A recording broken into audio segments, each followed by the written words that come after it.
জি, প্রশ্ন।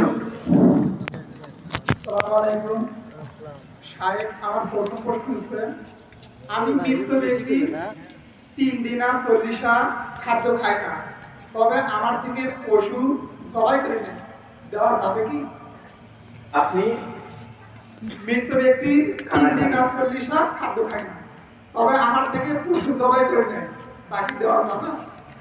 মাশাআল্লাহ, ভাই প্রশ্ন করেছেন, মানুষ মারা গেলে 3 দিন 4 দিন 40 যে খানা হয় তিনি সেখানে অংশগ্রহণ করে না, কিন্তু গ্রামবাসী এই অনুষ্ঠানটা করার পূর্বে তাকে যে গাভীর জবাই করিয়ে নেয়, এটা করা যাবে কি যাবে না?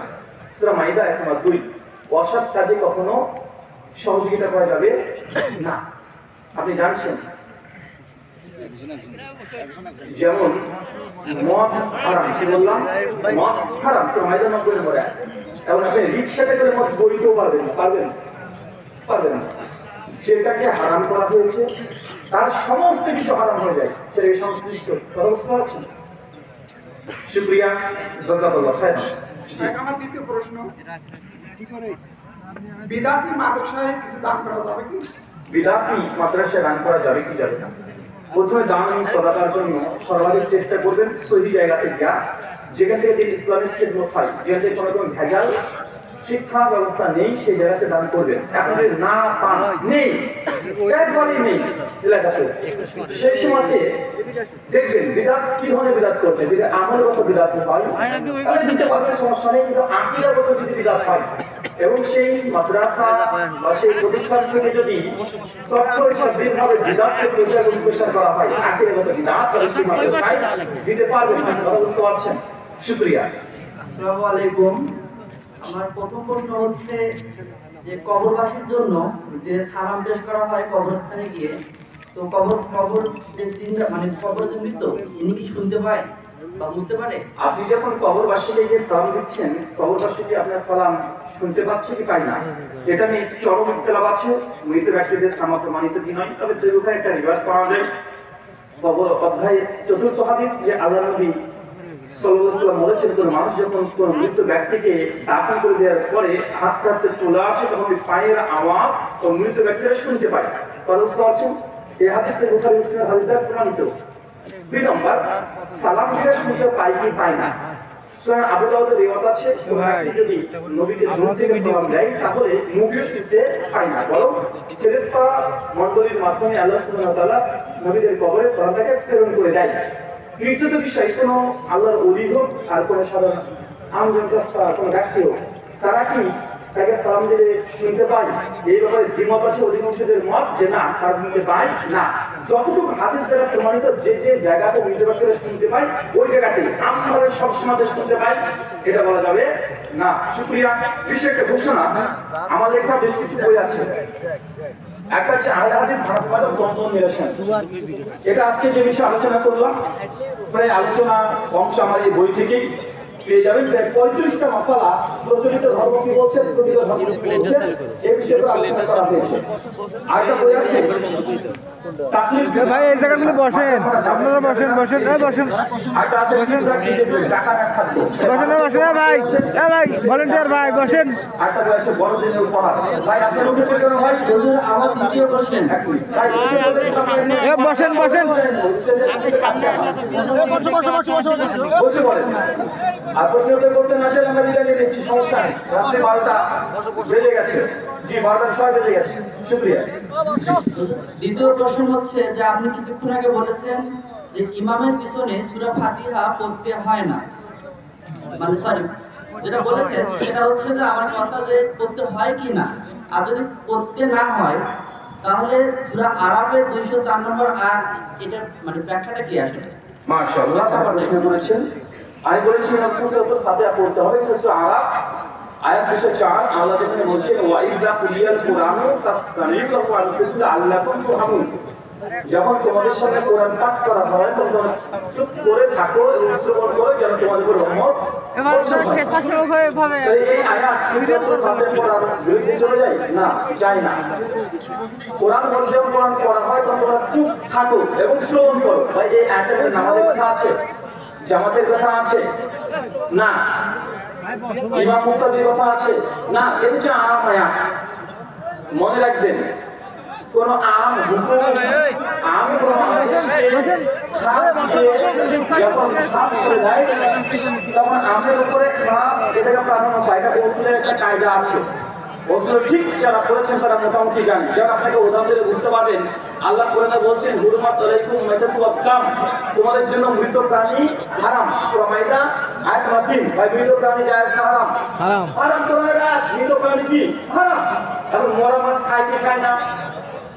বলে মরা মাছ খায় কি খায় না? কোরআনে বলছে মৃত প্রাণী কি হারাম। মৃত আমরা মাছ খাচ্ছি খাচ্ছি কেন? মৃত প্রাণী হারাম, কিন্তু মাছ খাচ্ছি এই যে মাছ খাস দলিল আছে। আল্লাহ বলছেন যে সমুদ্রের মৃত প্রাণী মাছ এগুলো হালাল। আমরা বলছি কোরআনে আমভাবে বলছে মৃত খাওয়া হারাম, হাদিস এসে বলছে তবে মৃত মাছ এটা বৈধ। ঠিক কোরআন একেবারে বলছে যেমন কোরআন পাঠ করা হয় তখন চুপ থাকো শ্রবণ করো, এইভাবে হাদিস এসে বলছে তবে সব ফাতিহা ইমামকে পড়তে হবে। এটা খাস দলিল। শুকরিয়া। আসসালামু আলাইকুম। ভাই আমি হচ্ছে পদার্থবিজ্ঞানে অনার্স তৃতীয় বর্ষে অধ্যয়নরত। পাশাপাশি হচ্ছে আমি টিউশনি পড়াই। তো টিউশনিতে বেশিরভাগ স্টুডেন্ট আমার হচ্ছে নেই। এখন এখান থেকে আমি যে টাকা উপার্জন করতেছি এই টাকাটা আমার জন্য হালাল না হারাম? আপনি যখন দুনিয়াবি কোনো শিক্ষা প্রতিষ্ঠানে কাজ করছেন এবং সেখানে ঋণ মানুষকে বিতরণ করছেন, বিতরণ করে যদি আপনি অর্থ নেন, এটা শ্রমের বদলে আপনি অর্থ নিচ্ছেন, এটা বৈধ, এটা অবৈধ নয়। শুকরিয়া। আসসালামু আলাইকুম ওয়া রাহমাতুল্লাহ। আমার প্রশ্ন হচ্ছে সুদ খাওয়া হচ্ছে আল্লাহ এবং রাসূল সাল্লাল্লাহু আলাইহি ওয়াসাল্লামের যুদ্ধ ঘোষণা করার শামিল। আমার কথা হচ্ছে যে এটা কেন আল্লাহ এবং আল্লাহ রাসূল সাল্লাল্লাহু আলাইহি ওয়াসাল্লামের সাথে যুদ্ধ ঘোষণা করার শামিল? এটা তো সাধারণ পাপও হতে পারে। ভাইজান প্রশ্ন করছেন সুদ খেলে আল্লাহ এবং তার রাসূলের যুদ্ধ ঘোষণা এটা বলা হয়েছে। ভাই প্রশ্ন কেন এটা না হলে একটা সাধারণ পাপ হতে পারতো? ভাই সূরা বাকারা 375 থেকে 180 আল্লাহ বলেছেন, আল্লাহ বলছেন আল্লাহ সুদকে এর ক্যাটাগরি এমন দিয়েছে যে একদম হাই লেভেলের, যে সুদ যে খেলো ভলান্টিয়ার ভাই সে যেন আল্লাহ যুদ্ধ ঘোষণা করে। এটা আল্লাহ কোরআনে বলে দিয়েছে, কোরআন এটা হাদিসে নয় প্রথমত। দ্বিতীয়ত কেন সুদের মাধ্যমে আপনি সাধারণ জনগণের টাকাকে আপনি আত্মসাৎ করছেন, আপনি জুলুম করছেন, এই ছোট কাজ নয়। আমার আপনাকে 10,000 টাকা নিয়েছি, আপনি বলছেন যে ভাইদের প্রত্যেক মাসে 1,000 টাকা দিতে হবে, প্রত্যেক মাসে সুদ আমাকে 1,000 টাকা দিতে হবে। এই যে আপনি কোনো পরিশ্রম ছাড়াই টাকার বিনিময়ে আপনি আমাকে 1,000 টাকা করে দিচ্ছেন, এটা মানুষের অর্থকে কি করা, জুলুম করে নিয়ে নেওয়া। তাদের এটা ছোট পাপ নয়, এটা অনেক বড় পাপ। তার জন্য এই পাপের গুরুত্ব বলে থেকে আল্লাহ নবী বলে দিয়েছেন, আল্লাহ সাল্লাল্লাহু কোরআনে বলে দিয়েছেন যেন সে আল্লাহ তার রাসূলের বিরুদ্ধে যুদ্ধ ঘোষণা করলো। শুকরিয়া।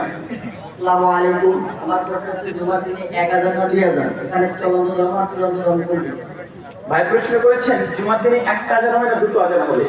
সহিহ বুখারী 915 নম্বর হাদিস, সাঈদ বিন ইয়াজিদ এর সূত্রে হাদিস বর্ণনা আছে। তিনি বলছেন যে আল্লাহ নবীর যুগে এবং আবু বকর এর যুগে, ওমরের যুগে, ওসমান বিন আফফানের যুগের অর্ধেক পর্যন্ত একটা আযান ছিল। কয়টা আযান ছিল? একটা আযান ছিল। ওসমান বিন আফফান তিনি তার আমলে শেষের দিকে 2,000 চালু করলেন।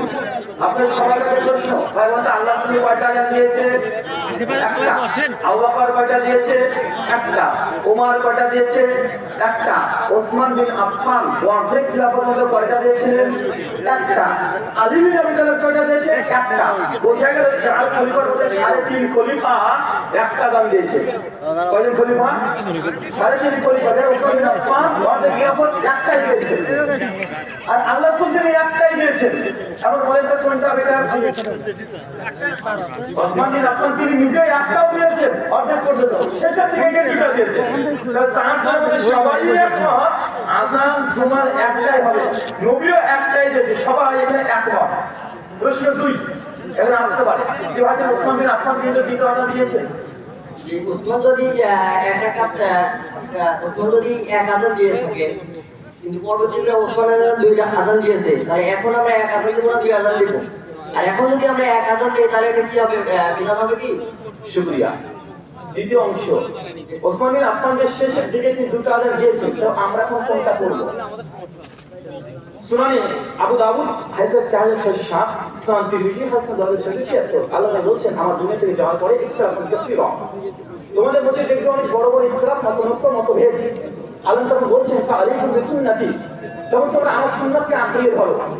মানে যখন খোলাফায়ে রাশিদিন থেকে শুরু করে যদি কোনো ইখতিলাফ যদি চলে আসে, উম্মার মধ্যে যদি ইখতিলাফ চলে আসে, নবী কি করতে বলছে? ফাআলাইকুম বিসুন্নতি, সেটা আমার সুন্নাতকে আঁকড়ে ধরো। এখন ইখতিলাফ আছে না নাই? আযান 2 না 1 আছে। আল্লাহ কি বললেন ইখতিলাফ করে কি করতে হবে? ফাআলাইকুম বিসুন্নতি, আমার সুন্নাতকে আঁকড়িয়ে ধরো। তো আল্লাহর সুন্নাত কয়টা? একটা না দুইটা? একটা।